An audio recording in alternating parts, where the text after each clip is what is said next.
Sorry, Barbara, there's just one thing I want to check. So we were just about to finish off and put Alice back to herself, which I hadn't got to yet. I want to check for the jab shedding. So I just want to check it because the timeline is about right. And so many people who are sensitive to so many things like EMFs and histamines, like it's another thing in the atmosphere and you know, they're admitting that this is the leakiest jolly jab that's ever been created. So anyway, I just want to check. So once again, I'm 100% Barbara. Okay, are we happy to go into this balance to 10 to 20 to 30 to 40 to 50 to 60 to 70 to 80 to 90, 100, beautiful. Okay, so in relation to any and all jibbity jab toxins. Any and all jibbity jab toxins. Any and all jibbity jab toxins. Any and all jibbity jab toxins. Okay, so this isn't about you having had it, because I know you haven't. There's been a lot of information by Dr. Peter McCullough, Dr. Robert Malone, Astrid Struckerberg from the UN and World Health Organization, on the Stu Peters show. There's a lot, Dr. Jane Ruby. There's heaps of information out there, and there's like at least 4 or 5 different things that we can be breathing in from other people. So at the very least, your body isn't recognizing some of the stuff. And then I'm going to check them individually. I'm going to check the things that I've been checking on my clients individually. So, because I forgot it while I was going through my balance, and I haven't updated my list in a while.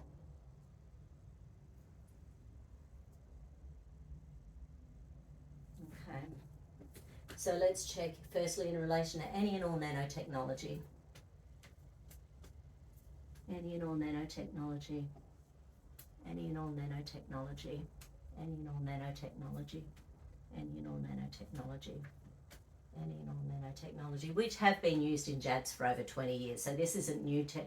There's a lot of new technology in these, but it's not new for there to be nanotechnology in jabs and in medications. The only way that drugs for the brain work is by using nanotechnology, otherwise they wouldn't be able to cross the blood-brain barrier.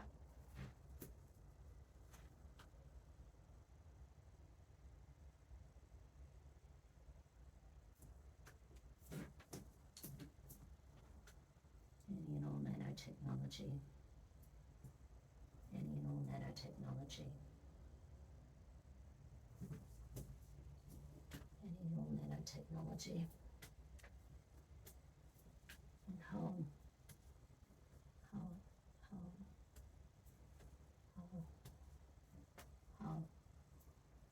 Okay, so in relation to the spike proteins. Hold.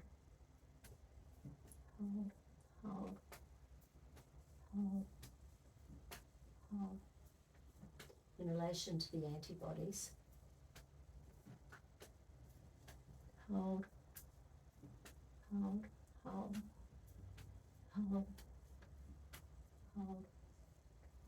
Okay, in relation to the lipophilic coating on the spike proteins.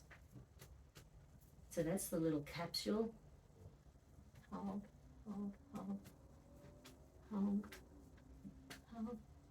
So most of them are a no.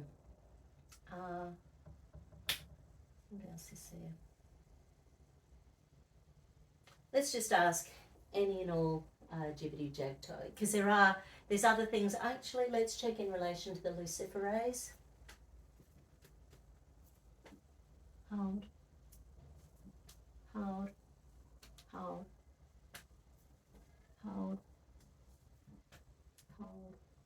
Okay. Okay, so nanos and luciferase. What's the luciferase?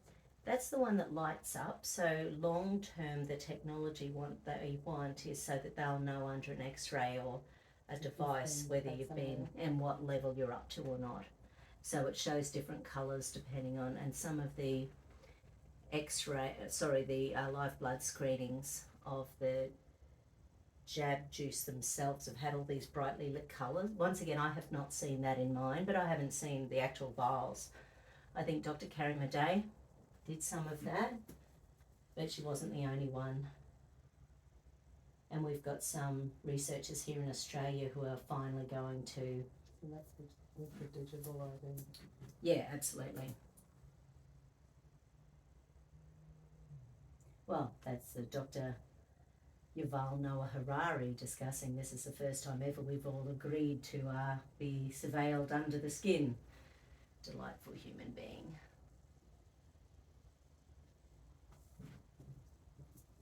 Okay, so that's the luciferase, which is, I think it's part of the hydrogel, but I'll check hydrogel separately. So when you type in like hydrogel, dancing hydrogel, I think, into YouTube, you can actually see these little, that one's not showing up, you can actually see these little dudes, and they're just like little stick men. And you know, they're sort of dancing away, you know, from like 2018 or 2017 or something. They're called self-replicating nanotechnology.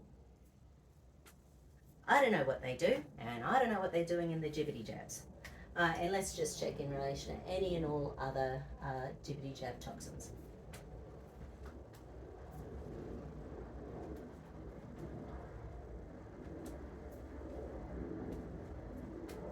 No, okay. Let me just check the graphene oxide. Because that's what we've got doctors in Australia and New Zealand who have confirmed that that's in 4 top jabs. And Amanda yesterday, actually on my podcast, she was talking about how, once again in the medical bioethics, they were discussing ingredients like this, and they were just talking about it. They've been talking about using graphene oxide in medicine for over 10 years. So it's not new, and it's not unusual. Well, let's just check it for fun in relation to the snake venom. Hold, hold, hold, hold, hold. Sorry, I should have checked where you guys lived. I'm sort of thinking, because I thought you were somewhere, because I know it's been a few years, Gary, but I was sort of thinking somewhere up in New York State, but you know, I might have totally got you mixed up with someone else. Let's check in relation to any and all chemtrail toxins, or just toxins from the skies. Hold. Hold. Which of course can just be pollution. Have you seen that video going around today that's from stuff they were dumping from planes 100 years ago that I saw on Facebook today? And you can just see that, you know, the plane's driving along, there's a 100-year-old plane and just this huge plume of stuff in it, just phenomenal.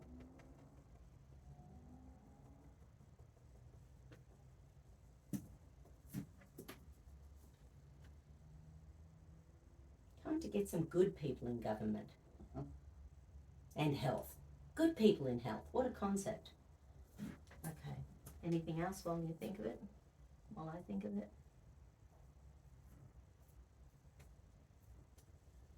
Yeah. Okay. Once again, this is a new program for this body now and in the future. The old program for this body is no longer necessary in the future. Hallelujah and amen. Okay, Barbara, that was just a little something that I thought of. So just a little bit more information for you. Okay, bye.